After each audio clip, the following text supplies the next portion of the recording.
তুমি তোমার আওয়াজটা ক্লিয়ার স্পিকার ইয়ে করো, মানে একটু জোরে মাথা সবে শুনতে পারো। আজকে যে আপনি বায়োডাটায় জমা দিয়েছেন জেলা বিজেপি কার্যালয়ে, এই বিষয়ে বিস্তারিত আমাদের জানকারি দিন আমাদের মিডিয়াকে। নমস্কার, আমি আমার গুরুদেব ধর্মগুরু শ্রী শ্রী গৌতম মিশ্রা মহারাজ এবং আমার মহাদেব এর সাক্ষী রাখে আজকে সোমবার 5 জানুয়ারি 2026 হাইলাকান্দি বিজেপি কার্যালয়ে আমি আমার সম্মানিত সভাপতি শ্রী কল্যাণ গোসাই মহাশয়কে আমার বায়োডাটা আগামী 2026 আসাম বিধানসভার 121 হাইলাকান্দি কেন্দ্রের বিজেপি প্রার্থী রূপে প্রত্যাশী এবং দাবিদার রূপে আমার বায়োডাটা আজকে আমি ওনাকে জমা করেছি এবং আশাবাদী কি উনি আমার বায়োডাটা আমার উন্নতি কর্তৃপক্ষ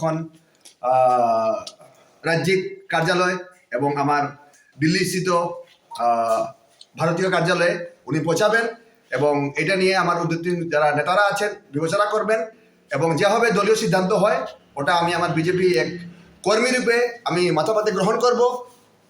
আমার বায়োডাটা জমা দেওয়ার আমার কর্তব্য, আমি আমার কর্তব্য পালন করেছি এবং এই কর্তব্যে আমার নেতারা যারা বিবেচনা করবেন ওটা আমি মাথাপাতে নেব। আপনার কি কি পরিকল্পনা রয়েছে? পরিকল্পনা এটি আমার এখন কি আমি জনসংযোগে দেখেন, জনসংযোগে আমি আগেও ছিলাম, এখনও আছি এবং ভবিষ্যতেও থাকবো। বিজেপি আমার টিকিট দিলে আমি এমএলএর হিসাবে প্রার্থী হিসাবে আপনার সাথে জনসংযোগে গিয়ে আমি ভোট চাইব।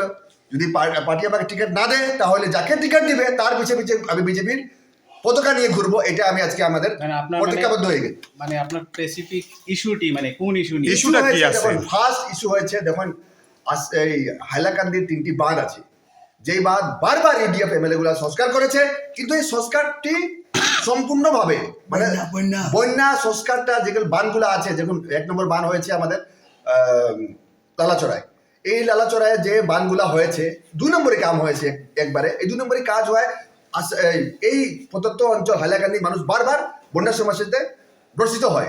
এই বাঁধগুলা যদি প্রতি বছর এই বাঁধগুলা সংস্কার হয়, প্রতি বছর ভাঙে যায়, এটা আমার ফার্স্ট প্রায়োরিটি থাকবে। এবং মেডিকেল যেহেতু আমাদের ঘোষণা হয়েছে, এই মেডিকেল স্থাপনের জন্য আমি উঠে পড়ে লাগবো যদি আমাকে এমএলএ টিকিট দেওয়া হয়। এই মেডিকেলটা যাহাতে আমাদের হাইলাকান্দি প্রত্যন্ত মানুষের অঞ্চলের মানুষ হাইলাকান্দি স্বাস্থ্য সেবা গ্রহণ করতে পারে, এই স্থাপন করে, এই নিয়ে আমি আমার প্রচারে নামবো। আপনারাও থাকবো, ইস্যু থাকবে আমাদের স্বাস্থ্য শিক্ষা। হাইলাকান্দির সবচেয়ে বড় সমস্যা হয়েছে জল, কারণ হাইলাকান্দি টাউনের মানুষ নিয়মিত তারা স্কুল আছে, কলেজ আছে বাচ্চারা, কারণ যেহেতু টাউন অঞ্চল এবং টাউন অঞ্চলে জলের একটু ক্রাইসিস থাকে।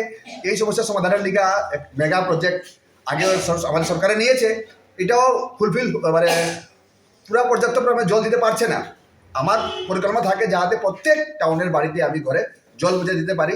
এই প্রকল্পটা হাতে নিয়ে আমি চলবো এবং আমাদের টাউনের মানুষ যাতে সুবিধা নিতে পারেন। এটা আপনি কত শতাংশ আশাবাদী আছেন যে টিকিট পাবেন বলে? দেখুন, আমি আগেও বলেছি, এখনো বলছি, কর্মণ্যে অধিকার মা ফলেষু কদাচনে, একটা গীতায় শ্লোক আছে। আমি আমার কর্ম করছি, ফল দেনেওয়ালা উপরওয়ালা, আমি আমার কর্ম করে যাচ্ছি। মানে আমার উদিত কর্তৃপক্ষ তারা যদি দৃষ্টি আকর্ষণ করতে পারি, আমি নজরে পড়ি এবং বারবার মুখ্যমন্ত্রী বলছেন নতুন মুখকে উনি অগ্রাধিকার দেবেন এবং সার্ভের ভিত্তি করে টিকিট দিবেন। এগুলো যদি হয় তাহলে আমার পক্ষে আসবো। আমি 99.99% আশাবাদী কি আমি দলীয় যে সিদ্ধান্ত হবে আমার পক্ষে আসবে। আমরা দেখতে পেরেছি যে আপনি আসামের মুখ্যমন্ত্রী এবং প্রদেশ বিজেপি সভাপতি দেখা করেছেন, দিলীপ শইকিয়ার সঙ্গে আপনি দেখা করেছেন, সাক্ষাৎ করেছেন। হ্যাঁ, কি আপনি সাড়া পেয়েছেন তাদের কাছ থেকে? দেখুন, ওরা আমাদের মাথা, ওরা আমাদের আসামের সুনামধন্য মুখ্যমন্ত্রী ডক্টর হেমন্ত বিশ্ব শর্মা শ্রদ্ধেয় মহাশয়, ওনাকে আমার 2 জানুয়ারি ওনার সাথে দেখা হয়েছিল এবং আমার পরম শ্রদ্ধেয় দলীয় সভাপতি দিলীপ শইকিয়া মহাশয়ের সাথে 1 তারিখে আমি আমার নববর্ষের শুভেচ্ছা দিয়েছি এবং আমার যে টিকিটের দাবিদার হিসাবে ওনাদের কাছে আমার কথা বলছি। এবং ওনারা যে দলীয় সিদ্ধান্ত যা আপনারা বারবার মিডিয়াতে দেখছেন, দেখুন মিডিয়াতে দলের যেগুলো কথাগুলো এটা কোয়ার অধিকার আমার নাই, সেজন্য আমি এগুলো খুলে কথা বলতে পারবো না আপনাদেরকে। কিন্তু আপনারা দেখেছেন আমার কথাগুলা, যেগুলো আমার সাথে কথা হয়েছে, এই কথাগুলা আমাদের মাননীয় মুখ্যমন্ত্রী এবং সম্মানিত আমার দলের সভাপতি দিলীপ শইকিয়া মহাশয় আপনাদেরকে তুলে ধরেছেন।